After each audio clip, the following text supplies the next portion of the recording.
Here's a quick news break with yours truly. I'm the one and only. I go by the name of Mr. TALIAFERRO. Please make sure you're following your boy. It's on Twitter, Instagram, Facebook, and YouTube. It's all at It's Mr. TALIAFERRO. Honest to God truth, I was about to go to sleep, but you guys caught me on camera really quickly here. I was checking out a little bit of the Joe Budden podcast, and boy, is it explosive. Yo, Joe Budden chose violence today. He had time today to air out his now former co-host, and I don't think we're going to rekindle this flame anytime soon. We talked about the Joe Budden podcast on this platform numerous times as of late. Why? It's my favorite podcast, and I know a lot of my listeners listen to that podcast as well, so I enjoy the overlap. Let's just say Joe Budden is not pleased with Rory or Mal, and he has now since parted ways with both his former co-hosts. He officially fired Rory from the Joe Budden podcast and doesn't plan to do business with him anytime soon, even threatening Rory and Mal to go do another podcast, in which we're finding out, according to Joe Budden, their contract with him will not allow them to do another podcast. So just to summarize really quickly, because I just glanced the podcast, I didn't even get through all the way through it as I shoot this video. Apparently what happened is, behind the scenes over the last few weeks, Rory and Mal asked to see the finances of the Joe Budden podcast, something that people have made jokes about for years, specifically academics have been talking about this. If you've seen his 1,000 Twitch streams that he's did over the last few months, in which he's flat-foot said, yo, Rory and Mal speaking on other people's business, other people's contracts. Number one, they not creators. They didn't get it from the ground up like a lot of other creators have gotten it, and how we've had to come up and do our own thing. They're not that. Those are yes men. And he's also said they don't know nothing about their own contracts as they sit up and talk about everybody else's contracts. And what did Joe Budden on his platform expose today? They don't know anything about their contract, and they don't know anything else about they didn't understand what they were into with the Joe Budden podcast.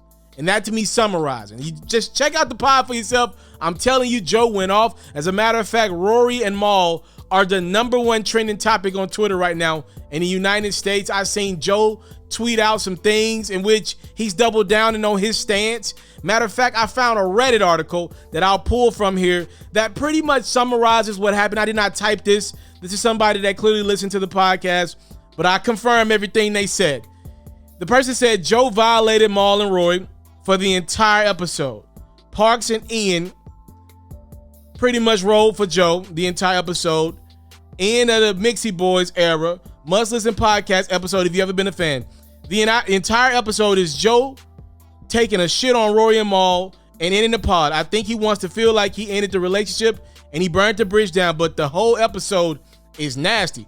Rory wanted ownership when the Spotify deal came up. Joe said no. Rory wanted to get paid from YouTube. Joe said no. Rory wanted to know the details of the Spotify deal. Joe said no. Joe called Rory entitled for wanting to know the basics of the business. This nigga is sick.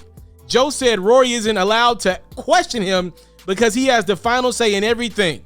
Joe said Rory tried to audit the JBP and he removed him from the Patreon as well. Joe said Mal wanted to audit other finances and Joe said no. It's dead if you got to audit your friends. Joe pretty much called Rory and Mal overpaid bozos who overplayed their hands. Ag damn near said exactly all of this weeks ago verbatim when the drama first started. I will leave it at that. And that's just from somebody randomly on Reddit. But they pretty much summarize what happened on the podcast from what I listened to. Joe's had enough. And let's be clear. Do I believe Joe Budden is an egotistical asshole?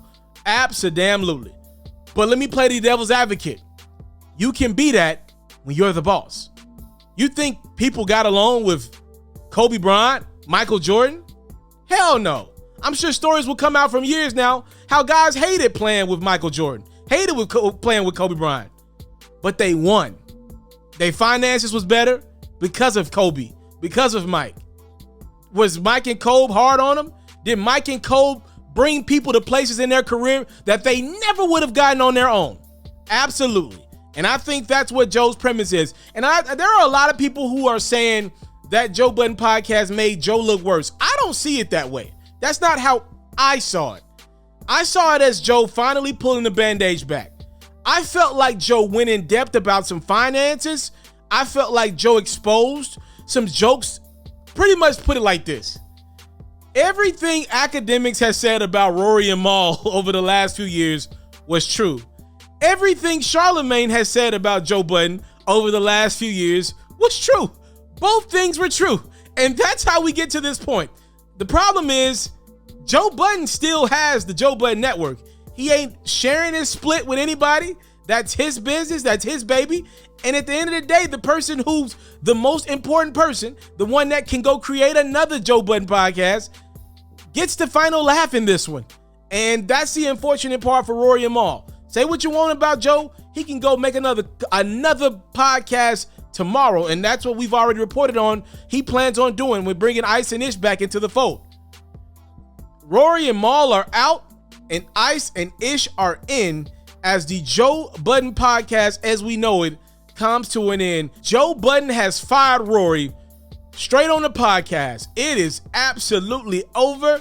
Sayonara, say goodbye, so long, good boy, yeah, all that. That's what happened on the podcast. Joe Budden says goodbye. He says, look, I'm not putting up with all this stuff. And I do believe there's something to be said. And I've said this on this platform a couple of times. It looks like Joe Budden has a lot of people around him that are cool with going with the flow with Joe. Being yes men. It looks like he's got a bunch of yes men as friends. If that's what he's into, that's what he's into. It is what it is. You can win being a yes man when he's tired of what he's getting as a product. And Joe admitted this on the podcast. He was like, I was tired of Rory and Mal coming in week after week saying, that's cool, that's dope, that's my man's, and wasn't really giving it up. Joe wasn't going to war with them. I'm sure there are a co-host or two out there that he'd go to war with in the future and to keep the business afloat and keep the money going. But it wasn't going to be two guys that, if I'm reading Joe correctly, it looks like he felt like they've been leeching off him. Joe even brought up living with Mal and how Mal was living with him. Like it's always been Joe showing love to his friends. And he felt like clearly his friends were supposed to ride with him for good or for bad, not ask any questions, especially trying to dive into their finances. Do I think that's right? Nah, I think you should be entitled to information. But if Joe has done nothing wrong, you can see why he feels like he's been shot in the back. Y'all let me know what y'all think about the latest episode of the Joe Budden podcast. Boy, he is shooting bullets from all over the place. Man, you can get hit. You can get hit. It didn't matter. Rory and Mal are out of the JBP as Joe shoots straight bullets at his former co-host and let them know to kick rocks, juices, it's over. Thank y'all so much for the time, love, support. I don't take it for granted. Salute. I'm out. Catch 4 new episodes of FERRO's music-based platform every day only on YouTube at It's Mr. TALIAFERRO. You can also find clips, updates, giveaways, and more on Facebook, Instagram, and Twitter, also at It's Mr. TALIAFERRO. For all basketball fans, make sure you tune in to FERRO's daily highlights, reports, and commentary on YouTube at HoopsFERRO. And even more updates on Facebook, Instagram, and Twitter at HoopsFERRO as well.